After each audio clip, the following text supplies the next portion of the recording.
Assalamualaikum warahmatullahi wabarakatuh. Bertemu lagi dalam mata pelajaran Bahasa Indonesia kelas 11. Kali ini bahasan yang akan kita pelajari masih mengenai teks prosedur ya. Kita review sebentar ke belakang. Untuk di pertemuan pertama kita mempelajari pengertian dari teks prosedur dan kalian harus bisa membedakan mana teks prosedur, mana yang bukan teks prosedur.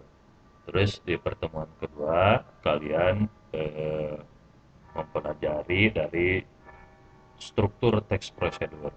Nah, untuk di kali ini kita akan membahas mengenai ciri-ciri kebahasaan yang ada dalam teks prosedur. Juga kalian harus menuliskan contoh ciri-ciri kebahasaan dari eh, teks prosedur tersebut. Ya. Nah, untuk ciri-ciri kebahasaan dalam teks prosedur itu ada 5. Yang pertama ada kata kerja imperatif, yang kedua ada kata teknis, yang ketiga ada konjungsi penjumlahan, ada konjungsi temporal dan kalimat deklaratif. Nah, itu ingat ya bahwa ciri-ciri kebahasaan teks prosedur itu ada 5. Kita akan bahas satu persatu. Nah, yang pertama ada kata kerja imperatif atau perintah. Biasanya ini ditandai dengan kata-kata misalnya harus, lakukan, sebaiknya, atau biarkan, dan lain-lain. Yang bersifat perintah, ini ya biasanya kata kerja. Kata kerja itu jadi yang harus dilakukan biasanya. Contohnya seperti itu, kalian bisa cari lagi lah dalam suatu teks prosedur, kata-kata kerjanya apa saja atau kata-kata perintahnya. Kalau dalam teks prosedur cara membuat makanan ya atau yang lainnya biasanya ditandai dengan tanda seru. Ingat, perintah itu adalah seruan, jadi diikuti dengan tanda seru. Yang kedua, kalimat deklaratif, yaitu kalimat yang berisi pernyataan. Ya. Nah, pernyataan itu apa? Kalian bisa lihat lagi contoh di pertemuan kedua kemarin, cara membuat teh manis. Nah, di awalnya itu ada kalimat pernyataan. Ya, misalnya adalah teh manis adalah minuman salah satu minuman kesukaan kita. Itu adalah berisi pernyataan. Yang ketiga, ada kata-kata teknis.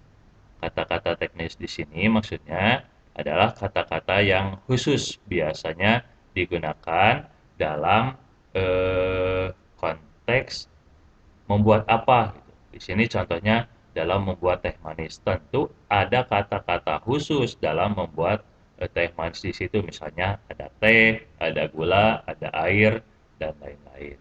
Jadi kata-kata yang berkaitan sangat erat dengan apa yang akan kalian kerjakan nanti. Yang keempat ada konjungsi temporal. Nah, konjungsi temporal, ingat tempo. Tempo itu apa? Waktu ya. Jadi konjungsi temporal itu adalah yang berhubungan dengan waktu. Di sini contohnya ada lalu, kemudian setelah itu, sebelumnya ya, 2 hari yang lalu, 3 hari yang lalu, setahun yang akan datang. Nah, itu termasuk ke dalam temporal. Yang kelima adalah konjungsi penjumlahan atau kata bilangan. Nah, ini biasanya dalam teks prosedur membuat makanan juga ada seperti ini.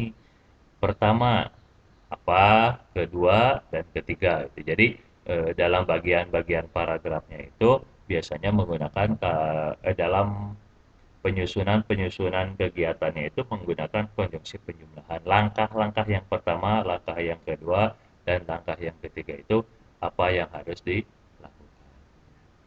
Nah, sekali lagi ya, dalam kesempatan ini Bapak tegaskan bahwa ciri-ciri teks prosedural itu, ciri-ciri kebahasaan teks prosedural itu ada 5. Yang pertama ada kata kerja imperatif, ya, ada kalimat deklaratif, ada kata-kata teknis, ya, ada konjungsi temporal, ada konjungsi penjumlahan. Nah, dalam kesempatan ini juga kalian harus bisa eh, memberikan di soalnya nanti di bagian kedua harus bisa menunjukkan mana yang termasuk kata kerja imperatif, deklaratif, teknis, temporal, dan penjumlahan.